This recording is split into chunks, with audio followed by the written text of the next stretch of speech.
Ethan wiped the grease from his hands with a rag and glanced at the clock hanging crookedly on the wall of his small auto repair shop. It was nearly closing time, and he was already looking forward to heading home with his daughter, Lily, who sat at the corner desk, legs swinging as she colored in a notebook.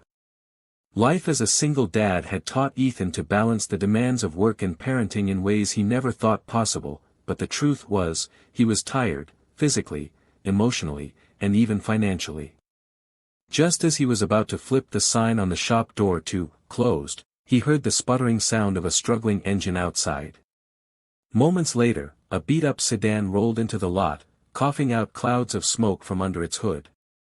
Ethan sighed, but when he saw the worried face of the young woman behind the wheel, something in him softened. She stepped out quickly, brushing strands of chestnut hair from her tired eyes, and apologized for the intrusion. Her voice was shaky as she explained that her car had broken down and she needed to get home but didn't have the money right now to cover the repairs. Ethan noticed how her hands trembled as she gripped her bag strap, her clothes neat but worn, her tone humble but edged with desperation. Peering into the car, Ethan spotted a small girl sleeping soundly in the back seat, her cheeks flushed against the worn seatbelt strap. Without hesitation, Ethan told the woman, Sarah, as she introduced herself, that he'd take a look, and he pushed the hood open, immediately spotting the problem. As he worked, Lily wandered over, curious, and stood by his side. Her wide eyes locked on the little girl in the car, and she tugged at Ethan's sleeve. "Daddy," she whispered softly, her tone carrying a strange kind of wonder, "she looks like me." Ethan paused for a moment, blinking at his daughter, then looked back at the child in the car, noticing the similarities in their delicate features and dark hair. He shook the thought away and returned to tightening a loose part, but inside, a flicker of curiosity sparked. Within 20 minutes, he had the engine purring again, and when Sarah tried to insist on paying him later, Ethan only shook his head. "Don't worry about it," he said gently, "just get home safe."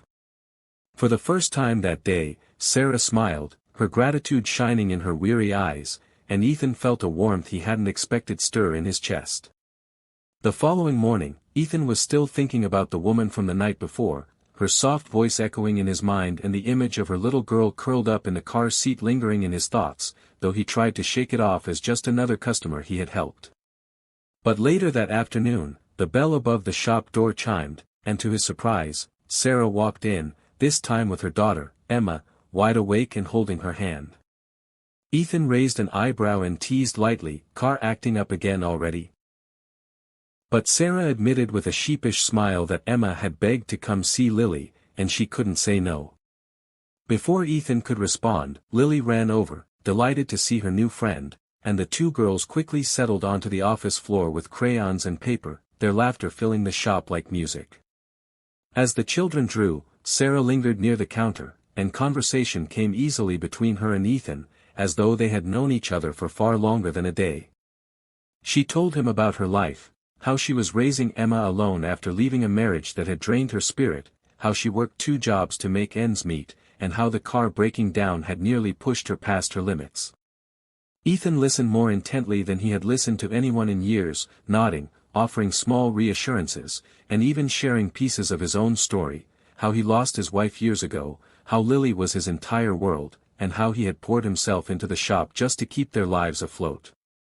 There was a quiet understanding that passed between them, an unspoken acknowledgement of the struggles they both carried and the resilience it took to keep going.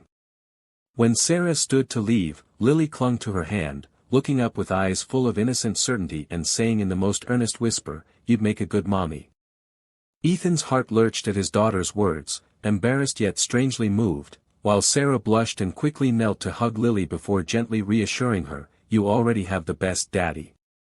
As the sedan pulled out of the lot with Emma waving out the back window, Ethan found himself standing a little too long by the open garage door, watching them drive away and wondering why, for the first time in years, the shop felt too quiet without them. Over the next few days, Ethan noticed a pattern forming. Sarah and Emma began stopping by the shop more often, not always with a reason that made sense, but always with a smile that warmed the dusty corners of his garage. Sometimes Sarah would bring coffee for him, claiming she had ordered too many, and other times Emma would tug on her mother's hand, insisting they deliver cookies they had baked, just because. Each visit made the shop feel less like a place of work and more like a place of laughter, especially with the girls playing together as if they were sisters who had been separated and were now reunited.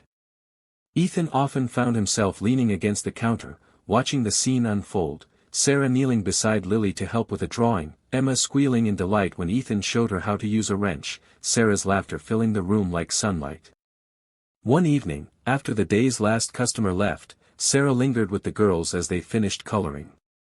Ethan offered her a seat and, while sipping the coffee she had brought, asked quietly why she really kept coming back.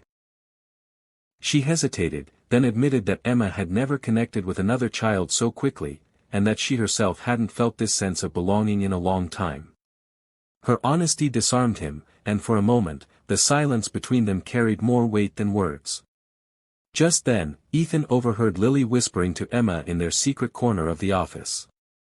"She's my mom," Lily said softly, as if it were the truest thing she'd ever known. "Daddy just doesn't see it yet. Please tell him to marry her."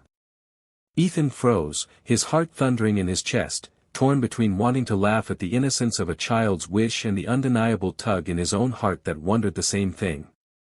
When Sarah turned and caught his gaze, there was a flicker in her eyes, as if she, too, had heard the whisper, though neither of them dared to acknowledge it out loud. Instead, Ethan cleared his throat and said it was getting late, but as Sarah gathered Emma's things, his hands itched to reach out, to stop her, to say something more. When the shop door finally closed behind them, Ethan stood in the quiet, the echo of Lily's words still ringing in his ears, awakening a hope he had long buried. Weeks passed, and Ethan's once quiet shop had transformed into a place of warmth and life, filled with the chatter of two little girls and the soft presence of Sarah, who seemed to have become part of their world without anyone noticing exactly when it happened. The turning point came when Lily and Emma's birthdays approached, just a week apart, and Sarah suggested they celebrate together. Ethan agreed, and for the first time since his wife had passed, he decorated the shop not with tools and parts, but with balloons, streamers, and a small table lined with cupcakes. On the day of the celebration, Sarah arrived with Emma carrying a box of homemade treats, her eyes shining with joy that mirrored Lily's excitement. The girls ran around giggling, their laughter echoing against the metal walls, while Ethan and Sarah worked side by side to set everything up, moving together as if they had been doing it for years. When it came time for the candles, the two little girls squeezed close, making one wish together before blowing out the flames in unison, their tiny voices giggling about "forever sisters." As the applause and laughter died down, Lily ran to Ethan, climbed into his lap, and whispered in his ear, "Daddy, please marry her." This time, instead of brushing it off, Ethan looked across the table at Sarah, who was watching him with gentle eyes, her cheeks flushed with both embarrassment and hope. He felt a lump rise in his throat as he took her hand across the table, the warmth of her touch sending a current straight to his heart. "I don't know what the future holds," he said softly, his voice rough with emotion, "but I know it feels right with you in it." Sarah blinked back tears, her lips parting into a trembling smile, and before he could say more, Emma and Lily squealed, hugging them both as if sealing the promise themselves. In that moment, Ethan realized that life had given him something he never dared to expect again, a second chance at love, a complete family born not from planning, but from grace and the innocent whispers of two little girls who had seen the truth before he did. The shop, once only a place for fixing broken cars, had become the place where broken hearts were mended, and where a new chapter of love quietly began.